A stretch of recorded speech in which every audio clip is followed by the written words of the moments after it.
Goeiemôre vriende, we aan die begin van 'n nuwe week. Dit is vandag Maandag 23 Februarie 2026. Mag dit vir julle sommer net 'n wonderlike week wees. En mag julle die Here se nabyheid in hierdie week op 'n wonderlike manier ervaar. Kom ons raak net so vir 'n wyle stil in sy teenwoordigheid.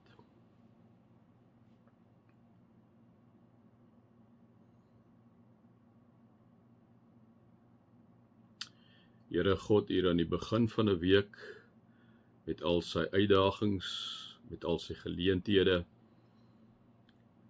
met al die versoekings wat daar ook is, Here, kom dra ons hierdie week aan U op en ons kom vra vir U om by ons te wees, vir ons te lei, Here, en vir ons by te staan. Help ons in die keuses en die besluite wat ons moet neem, dat dit Gods keuses en Gods besluite sal wees. Here, lei ons asseblief deur die Gees. Amen. Vriende, mag daar vir julle genade en vrede en oorvloed wees, omdat julle God ken, Jesus ken en die Heilige Gees ken. Vriende, ek wil tog die laaste versie waarby ons Saterdag stilgestaan het weer oproep en dan sal ek aangaan. En dit is by die tweede brief van Tessalonisense, hoofstuk 1 vers 11, die gebed wat Paulus vir hierdie wonderlike en pragtige gemeente bid, wanneer hy sê, ons het 'n stukkie daarby stilgestaan, maar ek wil nog so 'n bietjie meer daarby stil staan.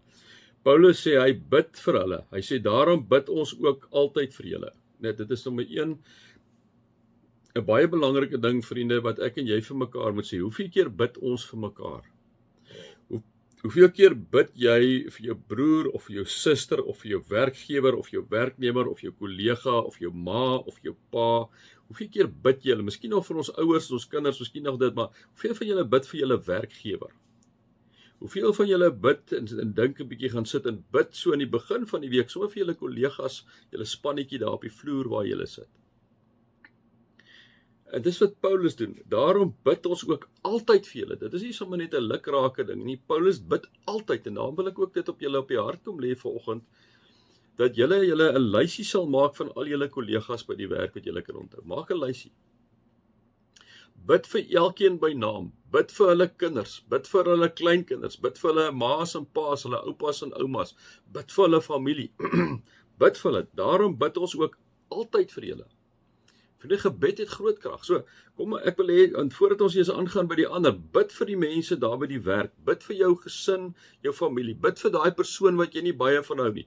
Bid vir die regering, wat, liewe vriende, wat by meeste van die tye absolute swak, patetiese regering is, né? Maar kom ons bid vir hulle, want daar's ook 'n klomp mense wat wonderlike werk. Ons kan nooit die baba met die badwater weggooi nie, né? Maar kom ons bid vir hulle, kom ons vra vir die Here om hierdie patetiesheid op te hef, om hierdie korrupsie te laat verander. Bid vir hulle, bid altyd vir hulle, en bid, liewe vriende, ook vir hulle gesinne en hulle families, né? So wie altyd saam te stem met die goed wat hulle doen nie, maar bid vir hulle gesinne, bid vir hulle families, dra hulle aan die Here op. Daarom bid ons ook altyd vir julle. En dan sê hy, mag ons God julle waardig maak vir die lewe waartoe hy julle geroep het. En vriende, hierdie mag ons God julle waardig maak vir die lewe waartoe hy julle geroep het. Dit is 'n baie groot sin wat hier so staan, wat ons vir mekaar Saterdag ook gesê het, né? Mag ons God julle waardig maak vir die lewe waartoe hy julle geroep het.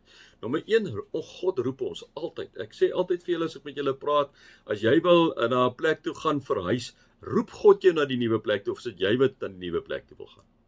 Roep God jou. Roep God jou na daai werk toe, of wil jy maar net na daai werk toe gaan? Het God vir jou 'n geleentheid gegee? Partykeer gee God vir ons 'n geleentheid, 'n absolute geleentheid.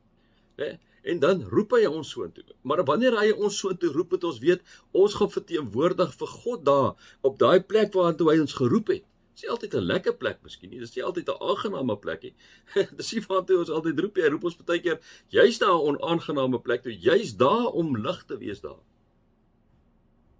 Mag ons God julle waardig maak vir die lewe waartoe hy julle geroep het. Hoe maak God ons waardig?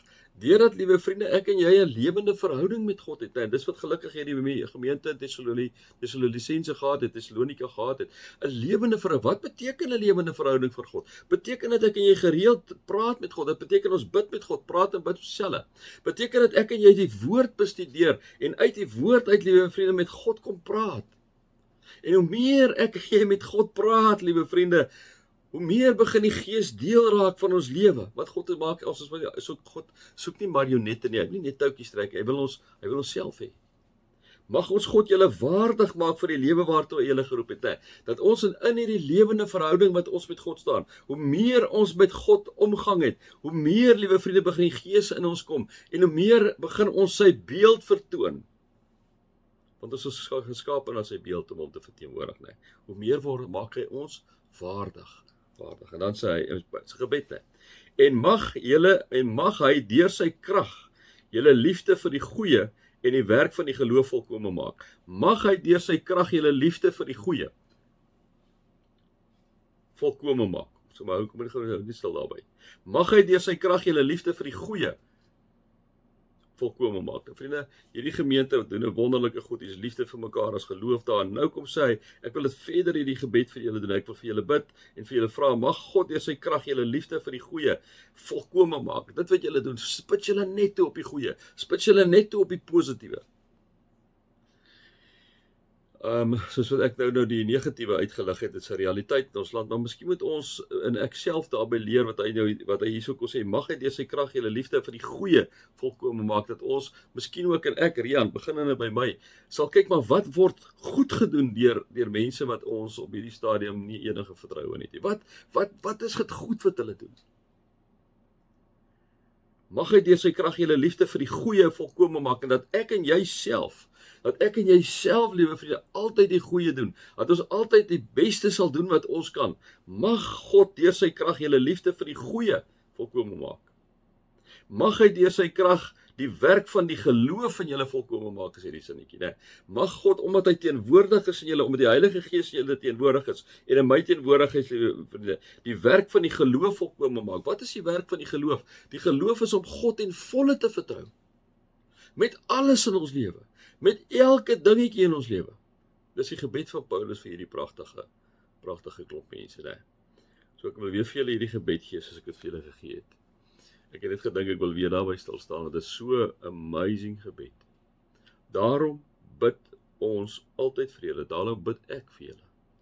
Mag ons God julle waardig maak vir die lewe waartoe hy julle geroep het. En mag hy deur sy krag julle liefde vir die goeie volkome maak, en mag hy deur sy krag die werk van die geloof in julle volkome maak. So sal die naam van die Here Jesus deur julle verheerlik word, en julle deur hom in ooreenstemming met die genade van ons en van die Here Jesus Christus. So my gebed vir julle vir hierdie week.